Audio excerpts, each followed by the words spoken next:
Estamos comenzando esta charla con la doctora Karen Ramírez, una especialista en cirugía pediátrica, que viene a comentar este tema, hernia inguinal. Doctora, ¿cómo está? Hola, Rogelio, muy bien. Muchas gracias a ustedes. Un gusto, doctora. Y la segunda charla que Así vamos a es. estar teniendo con usted, doctora, hernia inguinal, un padecimiento que puede llegar a ser común. Sí, así es. Pues es más frecuente de lo que pensamos. No solamente se ven adultos, que eso también es algo que muy frecuentemente se cree. En este caso, una hernia inguinal es un defecto en los niños congénito, es algo con lo que se nace. Y pues, ¿qué es lo que sucede? Hay un canalito, que es el canal inguinal, que es una estructura que comunica la cavidad abdominal con, en el caso de los varones, el escroto, en el caso de las mujeres, con los genitales, y por ahí pasan todas las estructuras que tienen que llegar hasta el escroto, testículos y el cordón espermático.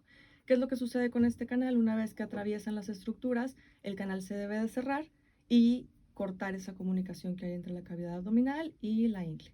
En una hernia inguinal esto no sucede, esta comunicación se queda abierta, entonces se está permitiendo el paso de las estructuras de la cavidad abdominal hacia la región inguinal o escrotal inclusive, y es lo que forma en sí la hernia. Y menciona, doctora, que es un padecimiento congénito. Así es. ¿Y tiene relación con los factores hereditarios o no? No directamente.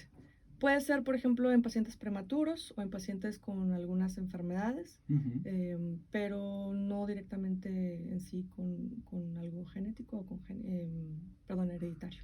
¿Y la hernia inguinal llega a ser preocupante para los padres? ¿Es algo que se tiene que tratar o puede curarse sola? No, una vez que se detecta la hernia inguinal se debe tratar en cuanto antes. La situación con las hernias inguinales es que el riesgo que pueden tener es que en algún momento, como te comento, si estas estructuras que están en el abdomen, asas intestinales o la grasita que recubre el intestino entra a la hernia y no puede salir, se convierte en una urgencia. ¿Ok? Esto se le llama encarcelamiento o estrangulamiento de las asas intestinales y pues todo lo que conlleva una afección del intestino. Entonces, ¿qué pasa cuando detectamos una hernia inguinal? Se tiene que operar, pues no de urgencias, no es como que en ese mismo día, pues, pero sí lo antes posible para evitar este tipo de complicación. ¿Se detecta, se valora? ¿En qué momento la cirugía es una opción? En el momento en el que se detecta.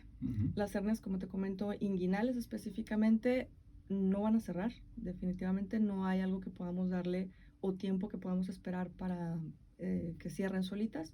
Entonces, en el momento en el que se detectan, lo antes posible hay que programarlas y operarlas. ¿Influye la edad del bebé o no? No, no, no, no. A lo mejor un poquito en prematuros o en condiciones, pacientes con enfermedades respiratorias, que debamos mejorar sus condiciones o esperar un poquito más de maduración, pero en general la edad no es un impedimento para hacer una cirugía. Esta hernia inguinal, doctora, que está platicando en bebés que menciona que son congénitas en su gran porcentaje, ¿pueden volver a salir o no? Si se resuelve la situación desde primera intención, no deberían de tener recidivas. Así es. ¿Y los cuidados en casa cómo serían? Pues son bastante básicos. Como son cirugías también ambulatorias, pues esto quiere decir el paciente se interna, ese mismo día se opera y ese mismo día se manda a casa. Los cuidados son curaciones a la hora del baño, agüita y jabón nada más, algún medicamento para el dolor y pues nada, la verdad es que los pacientes, los niños al día siguiente están como si nada y lo único que hay que vigilar es que tengan un poquito de reposo. Es difícil porque son niños. Y es lo primero que los papás me dicen en la consulta, muy consternados cuando van a las revaloraciones, doctora, no lo pude mantener quieto. Pues no, porque como el niño se siente bien, no tiene ninguna molestia, él va a hacer sus actividades normales. Entonces lo único que le pedimos es, si son muy pequeñitos y todavía no van a la escuela, por ejemplo, tenerlos en casa tranquilos, lo más que se pueda descansando. Si ya van a la escuela, 10 días de reposo en casa para que tengan una buena cicatrización y más o menos entre 4 y 6 semanas de no realizar actividad física intensa para evitar que los puntitos que dimos se boten o se abran y se vuelva a formar la herida, o bueno, la hernia más bien, perdón, y cicatrice al 100%. Después de un mes o 6 semanas máximo, ya está reincorporado a sus actividades completamente normales. Doctora, me gustaría que nos repitiera las características iniciales de esta hernia inguinal para que la gente esté muy atenta. Pues de primera intención observar las regiones inguinales, en el caso de que sean niños los escrotos, en el caso de que sean niñas los labios mayores, si vemos algún abultamiento, si vemos cambios de coloración, sobre todo cuando hacen maniobras que aumentan la presión de la pancita, Sí. cuando lloran, cuando van al baño, cuando pujan, es cuando más se pueden observar ese aumento de volumen o dolor, es lo principal. Un niño tiene esta hernia inguinal, pero no presenta estas características, ¿las puede presentar ya de adulto o un niño mayor? Sí, las puede presentar ya más grandes y te digo, normalmente pues es lo mismo, observan un aumento de volumen o lo más frecuente es que ya más grandecitos refieran dolor o molestias en la zona de la ingle. Doctora, le agradezco bastante por este tema, es un tema muy interesante.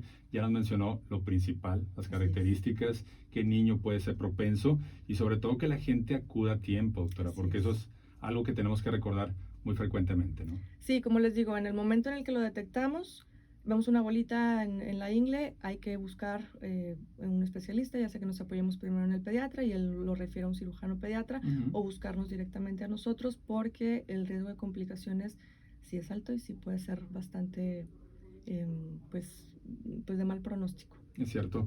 Y bueno, mencionaba esto antes de concluir esta charla, doctora, el diagnóstico. Principalmente, ¿quién lo efectúa? Porque es una especialista usted de cirugía pediátrica. Así es. Pero ¿quién efectúa el diagnóstico? Normalmente de primer contacto acuden con pediatra y ellos son los que nos canalizan a nosotros. El diagnóstico definitivo es con un ultrasonido en el caso de que tengamos alguna duda porque no sea muy evidente el aumento de volumen o que no tenga mucha sintomatología. Un ultrasonido es el que nos va a dar el diagnóstico final, pero pues ya sea que acudan con el pediatra o directamente con el cirujano pediatra para que tengan un diagnóstico certero y poder hacer una intervención oportuna. Seguramente muchos padres en el Valle de Texas están escuchando esta entrevista y quisieran contactarla. ¿Cómo es el procedimiento, doctor? Pues a través de mi teléfono del consultorio. Mi consultorio está en Mugarza Sur, me pueden encontrar también en Mugarza San Nicolás o en Ángeles Valle Oriente.